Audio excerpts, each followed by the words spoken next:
A new relationship begins with the intensity of a winning trade. The notifications are constant, the gestures are grand, and for a moment you feel like you found the ultimate romantic high-growth asset. Then the market shifts, the thrill evaporates, the texts stop, and the moment you ask for basic accountability, the partner vanishes. You're left in the aftermath, staring at your phone and questioning the actual worth of the connection that just collapsed. Wall Street Economics offers a clearer explanation for this sudden crash than traditional romantic advice. Financial historians use a specific framework to explain the psychology of a market mania. It is called the greater fool theory. This chart shows the core mechanism. Price detaches from value.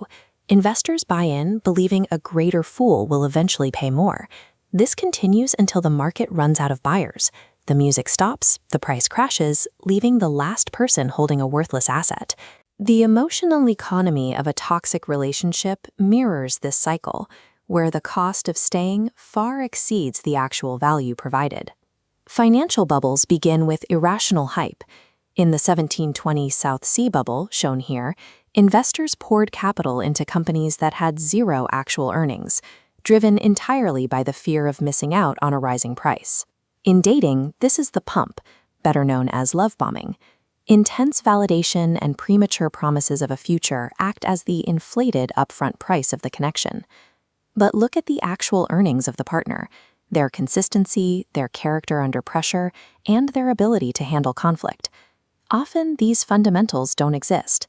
You are trading a high beta asset, a partner whose value is entirely dependent on the high-energy chaos of the new relationship, rather than stable underlying character. During a market frenzy, investors see the warning signs in the data and choose to ignore them. They convince themselves that traditional risks simply don't apply to this specific trade. This mirrors the "I can fix them" mentality. You see the fundamental incompatibilities, but you bet that your emotional investment will eventually correct the partner's toxic traits. You then apply emotional leverage, investing your time, energy, and social capital so heavily that you isolate yourself from your support systems to keep the relationship solvent. This overinvestment is a desperate attempt to use the partner's future potential to justify the mounting emotional debt you've already incurred.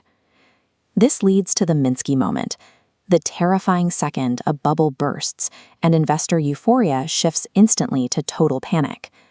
The romantic Minsky moment is the first major fight or the first betrayal. The illusion of the soulmate shatters, revealing the partner's actual character for the first time. In this crash, the partner uses you as exit liquidity.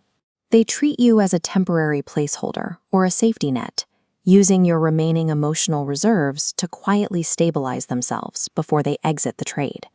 They never intended to provide a long-term return. They executed a transaction that left you holding the bag of a fully depreciated relationship.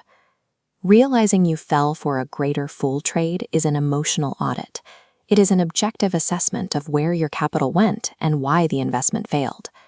Staying in the relationship to make the time count is the sunk cost fallacy in action. You cannot recoup past losses by pouring more love into an insolvent partner. Breaking the cycle requires a pivot from speculative trading to fundamental analysis, judging a partner by their current actions rather than their future promises. Intrinsic value in a partner is found in lasting traits: trust, presence, and stability. These are the blue-chip assets of a healthy relationship. Protecting your own emotional capital means setting strict stop-loss orders. You must be willing to cut your losses the moment the red flags appear. Speculative romantic bubbles always find their Minsky moment. Building your portfolio on intrinsic value ensures you're never the one providing exit liquidity for a partner who is never actually solvent.